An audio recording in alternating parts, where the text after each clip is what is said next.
అందరికీ నమస్కారమండి. తెలుగు కథల సంపుటికి స్వాగతం. నా పేరు శ్వేత. ఈరోజు మనం చెప్పుకోబోయే కథ అరుణ గారు రచించిన మా ఇంటి మహారాణి అనే కథను విందామండి. కథలోనికి వెళ్లే ముందు మన ఛానల్ని మొదటిసారిగా చూస్తున్న వారైతే సబ్స్క్రైబ్ చేసుకోవడం మర్చిపోకండి. కథను పూర్తిగా విన్న తర్వాత లైక్ చేయడం, షేర్ చేయడం అస్సలు మర్చిపోవద్దండి. ఇంకెందుకండి ఆలస్యం, కథలోనికి వెళ్ళిపోదాం. ఇంగ్లాండులో మా వారి ప్రాజెక్టు పని పూర్తయింది. తిరుగు ప్రయాణమయ్యాం. 4 నెలల్లో పూర్తవుతుందనుకున్న వర్క్ పూర్తయ్యేటప్పటికే 6 నెలలు పట్టింది. గత 6 నెలల నుండి మా వారితో పాటు నేను కూడా లండన్లోనే గడిపాను. ఎప్పుడెప్పుడు హైదరాబాద్కి వచ్చి పిల్లలతో కలిసి గడుపుతానా అనిపించింది. విమానంలో ప్రయాణిస్తున్నంతసేపు పిల్లల జ్ఞాపకాలతో గడిపాను. మా వారు విశ్రాంతిగా కళ్ళు మూసుకున్నారు. బహుశా పని పూర్తవ్వటం వల్ల కలిగిన ఆనందం కాబోలు అనుకున్నాను. పిల్లలు ఎలా ఉన్నారో ఏంటో ఆలోచనలు వారి చుట్టూ పరిభ్రమిస్తున్నాయి. అమ్మను నాన్నను ఏలూరు నుండి హైదరాబాదు రప్పించి పిల్లలను వారికి అప్పగించి నేను కూడా ఆయనతో పాటుగా ఇంగ్లాండ్కు వెళ్ళాను. అప్పుడప్పుడు మా వారు ఆఫీస్ పని మీద విదేశాలకు వెళ్ళటం, 2-3 నెలలు అక్కడే గడిపి రావటం మామూలే. ప్రతిసారి ఒంటరిగా వెళ్ళి ప్రాజెక్టు పని పూర్తయ్యాక వచ్చేసేవారు. ఈసారి ఎందుకో మరి, వకులా నువ్వు కూడా నాతో పాటు రావు అని 2-3 సార్లు అడిగారు. నిజం చెప్తున్నాను, నాకు కూడా ఎందుకో వెళ్ళాలనిపించింది. ఆయన మల్టీనేషనల్ కంపెనీలో పనిచేస్తుండటం వల్ల ముందు జాగ్రత్తగా నాకు పిల్లలకు గతంలోనే పాస్పోర్టు తీసుకున్నారు. పిల్లలు స్కూల్లో చదువుతున్నారు కదా, ఎలా అంటూ ఆలోచించాను. పెద్దవాడు 5వ తరగతి, రెండవవాడు 3వ తరగతి చదువుతున్నారు.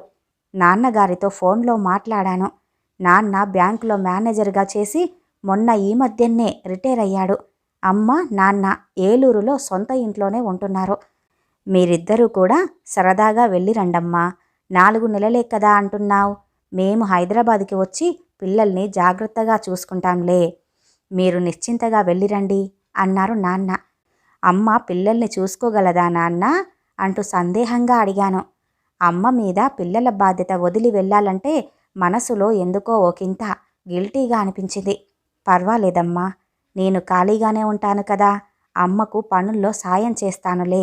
మీరు తిరిగి వచ్చే వరకు పిల్లల బాధ్యత మాది అని నాన్నగారు ఫోన్లో నవ్వారు. ఏలూరులో పనులు చక్కబెట్టుకొని 2 రోజుల్లో అమ్మ నాన్న హైదరాబాద్కి వచ్చేశారు. అమ్మకు పదే పదే జాగ్రత్తలు చెప్పాను. స్కూల్కి పిల్లల్ని తయారు చేసి పంపేటప్పుడు తీసుకోవలసిన జాగ్రత్తల గురించి, వాళ్ళ అలవాట్ల గురించి, ఇష్టమైన వంటకాల గురించి చెప్పేశాను. ఇద్దరు కొట్టుకుంటారమ్మా, కాస్త జాగ్రత్త. మధ్యలో నువ్వు జోక్యం చేసుకుంటే బీపీ రాగలదు. నువ్వు పట్టించుకోకుండా ఊరుకో. కొద్దిసేపట్లో వాళ్లే కలిసిపోయి ఆడుకుంటారు అని చెప్పాను కూడా. అమ్మ దానికి మృదువుగా నవ్వింది. 3 పిల్లల్ని కనిపించాను. పిల్లలు కొట్టుకుంటారని ఆ మాత్రం నాకు తెలీదా వకులా? కొట్టుకోకుండానే మీరు 3 పెరిగి పెద్దయ్యారా అంది మురిపెంగా. పిల్లలకు కూడా 1,00,000 జాగ్రత్తలు చెప్పాను. అమ్మమ్మను తాతయ్యను విసిగించొద్దని, టైంకి హోంవర్క్ చేసుకోమని, బుద్ధిగా ఉండమని కూడా చెప్పాను. అలాగే అన్నట్లుగా తలూపారు వారిద్దరూ. పిల్లల్ని చూడాలని మనసు ఆరాటపడుతుందిప్పుడు. ఎన్నడూ వాళ్ళను వదిలి ఒక్కరోజు కూడా ఉండలేదు. ఇదే మొదటిసారి ఇలా వదిలి వెళ్ళటం. బెంగ ఉండదు మరి? హైదరాబాదులో ఎయిర్పోర్టుకు వచ్చిన పిల్లల్ని చూసిన తర్వాత ఆనందంతో కూడిన కన్నీరు పెళ్ళుబికి వచ్చింది. అమ్మను నాన్నను అస్సలు పట్టించుకోకుండా పిల్లలను తృప్తిగా చూసుకొని వారి భుజాల మీద ఆప్యాయంగా చేతులు వేసి మాట్లాడాను. బాగున్నారా మామయ్య గారు? బాగున్నారా అత్తయ్య? మీరు బాగా చిక్కిపోయారు. పిల్లలు బాగా విసిగించుంటారు కదూ అంటూ అమ్మతోనూ నాన్నతోనూ ఎంతో ఆప్యాయంగా మాట్లాడుతూ నెమ్మదిగా నా చెయ్యి మీద తట్టారు మా ఆయన. అప్పుడు గాని నేను చేసిన తప్పేమిటో నాకు అర్థం కాలేదు.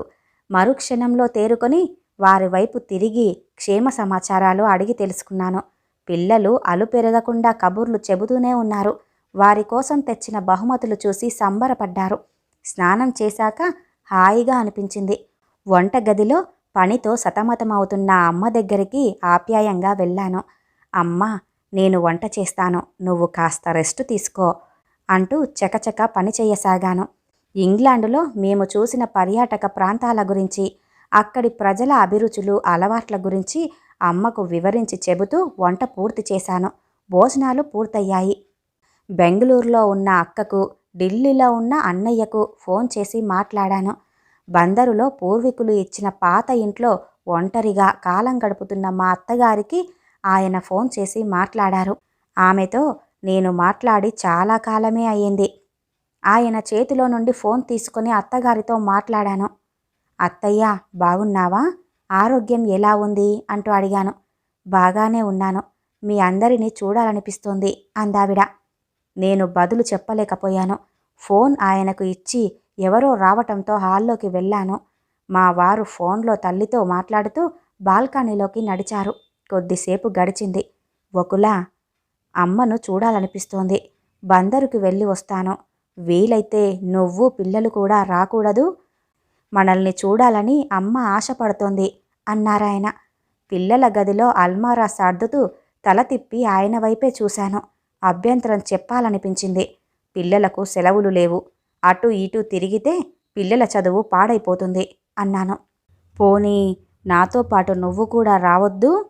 అమ్మ సంతోషిస్తుంది. 2 రోజుల్లో తిరిగొచ్చేద్దాం. ఇక్కడ పిల్లల్ని చూసుకోవటానికి మీ అమ్మ నాన్న ఉన్నారు కదా అంటూ ఆశగా అన్నారాయన. అప్పుడే గదిలోకి వచ్చింది అమ్మ. మా సంభాషణంతా విన్నదనుకుంటాను. వెళ్ళిరండమ్మా, పెద్దావిడ మిమ్మల్ని చూస్తే సంతోషిస్తుంది అంది అమ్మ. గబాల్న అమ్మ వైపు తిరిగాను. కొద్ది క్షణాల్లో అలాగే చూశాను. అమ్మ జంకినట్లుగా అనిపించింది. మరు నిమిషంలో పని ఉన్నట్టుగా గెస్ట్ రూంలోకి వెళ్ళిపోయింది. అందులోనే అమ్మ నాన్న ప్రస్తుతం ఉంటున్నారు. బందరు వెళ్ళటం నాకిష్టం లేదు. మౌనంగా ఉన్న నన్ను చూసి మా వారికి అర్థమై ఉంటుంది. నా మొండితనం గురించి ఆయనకు బాగా తెలుసు. సరే మరి, నేను ఒక్కణ్ణి వెళ్ళి అమ్మను చూసి వస్తాను. రేపు ఉదయం బయలుదేరుతాను అన్నారాయన. నేను సమాధానం కూడా చెప్పకుండా అలాగే ఊరుకున్నాను. మర్నాడు తెల్లవారుజామున ఆయన బందరుకి బయలుదేరారు. అదే రోజు రాత్రి అమ్మ నాన్న ఏలూరు ప్రయాణమయ్యారు. కొద్ది రోజులు ఉండండి నాన్న. నిన్న మేము వచ్చామని ఈరోజు మీరు ప్రయాణమైతే ఎలా అంటూ కినుకుగా అన్నాను.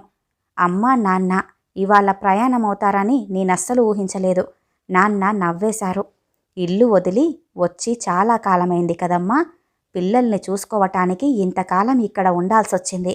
ఇప్పుడు మీరు వచ్చేశారు కదా అన్నారు నాన్న రిజర్వేషన్ టికెట్టు సరిచూసుకుంటూ. నేను బతిమిలాడినా ప్రయోజనం లేదని నాకు అర్థమైంది. అమ్మను నాన్నను రైల్వే స్టేషన్ వద్ద దింపటానికి కారు బయటికి తీశాను. కారు డ్రైవ్ చేయటం నాకు అలవాటే. ఇన్నాళ్ళు బాగా మాలిమి అవ్వటం వల్ల కాబోలు అమ్మ పెద్దవాడికి జాగ్రత్తలు చెబుతోంది. నాన్న చిన్నోడిని అల్లరి చెయ్యొద్దని, అన్నతో పేచీ పెట్టుకోవద్దని హితబోధ చేస్తున్నారు. రైలులో కూర్చున్న తర్వాత అమ్మ నాతో ఏదో చెప్పడానికి ప్రయత్నిస్తుంది, కానీ చెప్పలేకపోతుంది. ఏమిటమ్మా అంటూ అడిగాను. రైలు బయలుదేరటానికి ఇంకా 5 నిమిషాలు మాత్రమే టైం ఉంది. చిన్న తల్లి అంటూ అమ్మ పిలిచింది. ఆ పిలుపంటే నాకు చాలా ఇష్టం. ఇంట్లో నేను అందరికంటే చిన్నదాన్ని కావటం వల్ల అప్పుడప్పుడు అమ్మ నన్ను అలాగే పిలుస్తూ ఉంటుంది. దిండు కింద అంటూ అమ్మ ఏదో చెప్పబోయింది. పెద్దవాడు అడ్డు తగిలాడు. అమ్మమ్మ, హాలిడేస్లో మేము కూడా ఏలూరు వస్తామమ్మమ్మ అన్నాడు. అలాగే, తప్పకుండా రండి అంటూ అమ్మ మనవణ్ణి ముద్దు పెట్టుకుంది ఇష్టంగా. నాన్న జాగ్రత్తలు చెప్పారు నాకు. వకులా, జాగ్రత్త. పిల్లల మీద విసుక్కోవద్దు, ఎన్నడూ కొట్టొద్దు, బాగా చదివించు అన్నారాయన. స్టేషన్కు బయలుదేరే ముందు ఇద్దరూ ఘర్షణ పడుతుంటే గట్టిగా అరిచి చెరో దెబ్బ వేశాను. చిన్నవాడు ఓ నిమిషం పాటు రాగం ఎత్తుకున్నాడు. నాన్న గమనించారనుకుంటాను. అందుకే అలా చెప్పారు నాకు. సరే అన్నట్టుగా తల ఊపాను. అల్లుడు గారిని ఏ విషయంలోనూ నువ్వు కష్టపెట్టకూడదు. ఆయన మనసు ఎరిగి నడుచుకో తల్లి అంటూ నాన్న ఇంకా ఏదో చెప్పాలని ప్రయత్నించారు. పిల్లల్ని తీసుకుని రైలు దిగమ్మా, బయలుదేరే టైం అయ్యింది అంది ఇంతలోనే అమ్మ. వెంటనే రైలు దిగేశాము. కిందికి దిగి కిటికీ వద్ద నిలబడి మళ్ళీ మాట్లాడుతుండగా రైలు నెమ్మదిగా కదిలింది. కనిపించినంత మేర చెయ్యి ఊపుతూనే ఉన్నాం. రైలు కనుమరుగయ్యాక పిల్లల్ని తీసుకుని బయటికి వచ్చాను. మర్నాడు పిల్లల్ని స్కూలుకి పంపిన తర్వాత తీరిగ్గా పేపర్ చదువుతూ ఉండగా ఫోన్ మోగింది. కాలేజీలో నా స్నేహితురాలు సువర్చల ఫోన్ చేసింది. ఇంగ్లాండ్ నుంచి ఎప్పుడొచ్చావు? 20 రోజుల క్రితం ఫోన్ చేస్తే నువ్వు అక్కడ ఉన్నావని మీ అమ్మగారు చెప్పారు. రాత్రి రైల్వే స్టేషన్లో దూరంగా కనిపించావు. నేను పిలిచినా నీకు వినిపించలేదనుకుంటాను. అందుకే నా వైపు తిరిగి చూడకుండా నీ ధ్యాసలో నువ్వు వెళ్ళిపోయావు అందావిడ. 2 రోజులైంది వచ్చి అన్నాను. మా టూర్ విశేషాలు అన్నీ చెప్పాను ఆగకుండా 3 నిమిషాల పాటు. హఠాత్తుగా ఫోన్లో అవతలి నుండి పసిపాప ఏడుపు గట్టిగా వినిపించింది. రిసీవర్ పక్కన పెట్టిన చప్పుడు కూడా వినిపించింది. ఏమిటమ్మా ఏడుస్తున్నావు? ఆకలవుతుందా తల్లి అంటూ సువర్చల గొంతు వినిపించింది. బహుశా ఏడుస్తున్న పాపను ఎత్తుకొని ఉంటుంది. మరు నిమిషంలో రిసీవర్ కదిలినట్లుగా చప్పుడు. వకులా, తర్వాత మాట్లాడతాను, పాపాయి ఏడుస్తుంది, ఉంటాను అంటూ సువర్చల ఫోన్ పెట్టేసింది. ఆశ్చర్యంగా అనిపించింది. మేము లండన్ వెళ్ళి 6 నెలలయింది. అంతకుముందు 4 నెలల క్రితం తనను కలిశాను. అడపాదడపా ఫోన్లో మాట్లాడుకుంటాము. తనకు ఓ బాబు ఓ పాప ఉన్నారు. మా పిల్లల వయసే ఉంటుంది వాళ్లకు కూడా. సువర్చల ఫ్యామిలీ ప్లానింగ్ ఆపరేషన్ చేయించుకుంది కదా. మరి ఈ పాప ఎవరు? ఆపరేషన్ ఫెయిల్ అయ్యిందా, లేక బంధువుల పాప ఎవరైనా అయ్యుంటారా అంటూ ఆలోచించాను గాని అర్థం కాలేదు. మధ్యాహ్నం భోజనం చేశాక సూపర్ బజార్కి బయలుదేరాను. సాయంత్రం వేళల్లో సూపర్ బజార్ రద్దీగా ఉంటుంది. అదే ఈ మధ్యాహ్నం సమయంలో ఖాళీగా ఉంటుంది కదా. అందుకే ఎక్కువగా మధ్యాహ్నం పూట వెళ్ళి ప్రొవిజన్స్ తెచ్చుకోవటం నాకు అలవాటు. కావలసిన ప్రొవిజన్స్ తీసుకొచ్చాను. కారు స్టార్ట్ చేసిన తర్వాత సడన్గా సువర్చల గుర్తుకొచ్చింది. తనను చూడాలనిపించింది. ఆమె ఇల్లు 2 వీధుల అవతల ఉంది. వెంటనే కారు అటువైపు తిప్పాను. ఊహించని విధంగా వచ్చిన నన్ను చూసి సంబరపడిపోయింది సువర్చల. చొరువగా లోపలికి వెళ్ళి కూర్చున్నాను. భుజం మీద నిద్రపోతున్న పాపను లోపల బెడ్రూంలో పడుకోబెట్టి తలుపు ఓరగా వేసి వచ్చింది. మా మాటలకు పాపాయికి నిద్రాభంగం కలగకుండా కాబోలు అనుకున్నాను. ఆపరేషన్ ఫెయిల్ అయి మరో బిడ్డను కన్నావన్నమాట. పిల్లలు లేక ఆరాట పడేవాళ్ళు కొందరైతే ఇక చాలంటున్నా కొందరికి పిల్లలు పుట్టుకొస్తారు మరి అంటూ నవ్వాను. సువర్చల కొద్ది నిమిషాలు మౌనంగా ఊరుకుండిపోయింది. ఈ పాప మా పాప కాదు, బంధువుల పాప. మా వారి పినతల్లి కూతురు వైదేహి. పెద్దవాళ్లను ఎదిరించి ప్రేమ వివాహం చేసుకుంది. ఆ అమ్మాయి గర్భిణీగా ఉండగా భర్త యాక్సిడెంట్లో చనిపోయాడు. ఈ సంగతి తెలిసి కూడా పెద్దవాళ్ళు పంతం వీడలేదు. వాళ్ళ హృదయం కరగలేదు. నా ప్రోద్బలంతో మా వారు ఆ అమ్మాయిని ఇక్కడికి తీసుకొచ్చారు. మా ఇంటికి వచ్చిన 10 రోజుల్లోనే పాపను కని తను కళ్ళు మూసింది. నిండా 22 ఏళ్ళు కూడా లేని తనకి 100 ఏళ్ళు నిండిపోయాయి. పాపను పెంచే బాధ్యత తమ మీద ఎక్కడ పడుతుందో అన్న భయంతో వైదేహి తల్లిదండ్రులు కానీ, అటువైపు అబ్బాయి తల్లిదండ్రులు కానీ ఇటు తిరిగి చూడలేదు.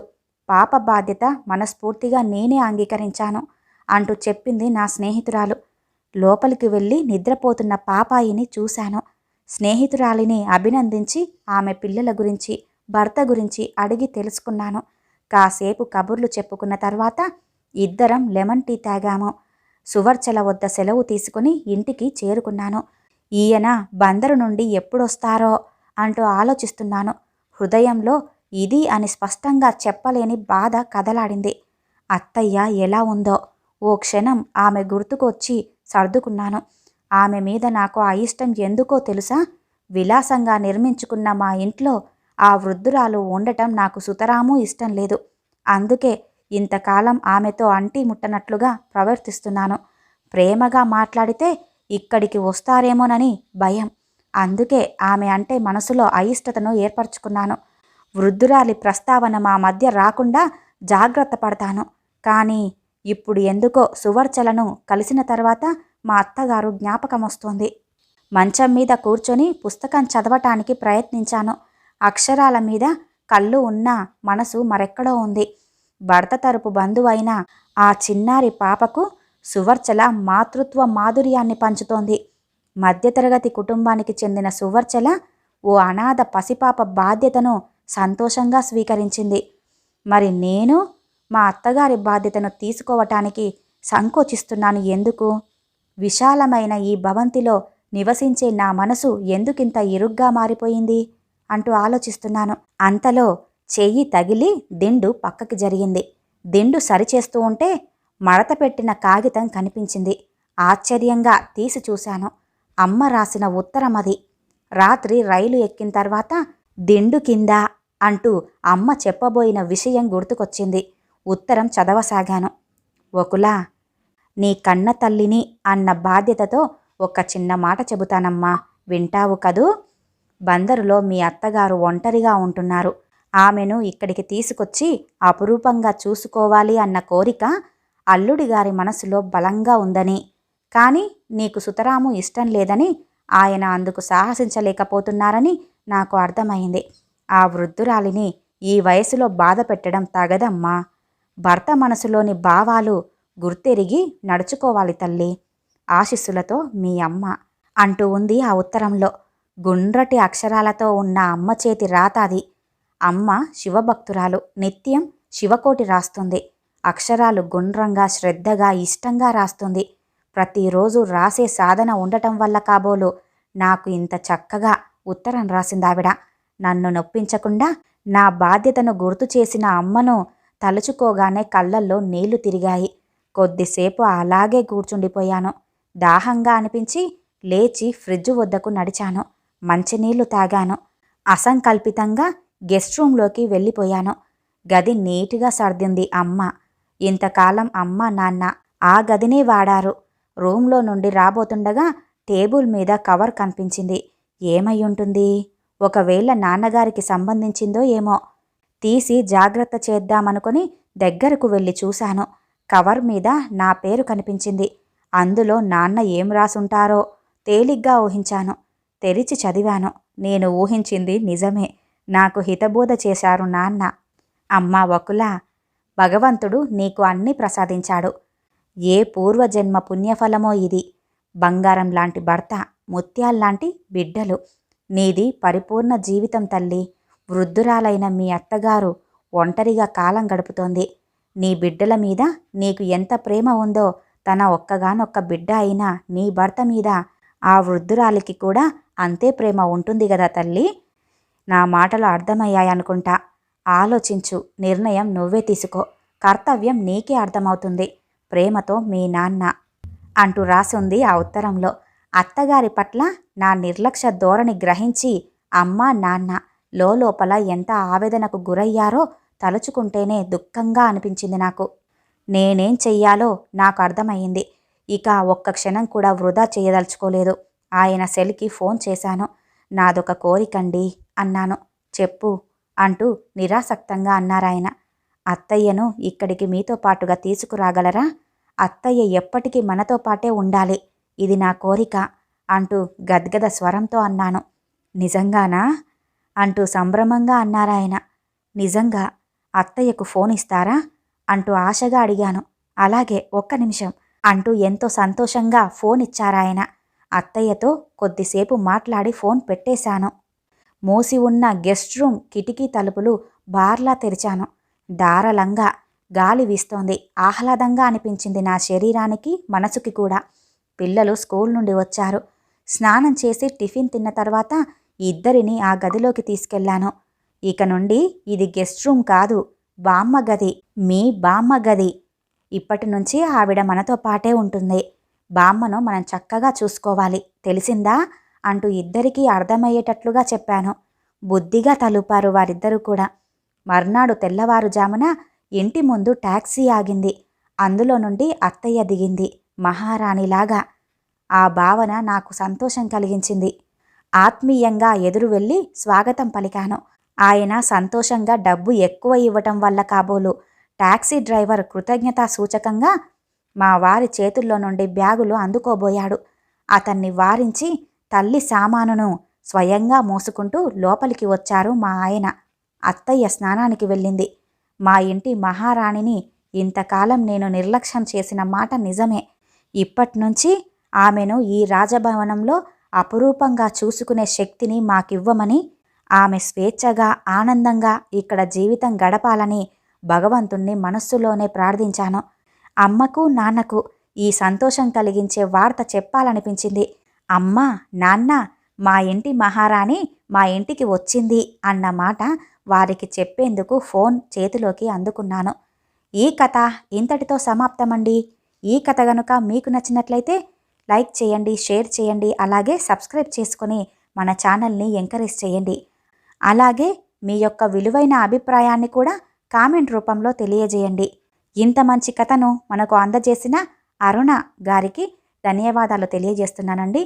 మరొక మంచి కథతో మళ్ళీ కలుద్దామండి. నమస్కారం.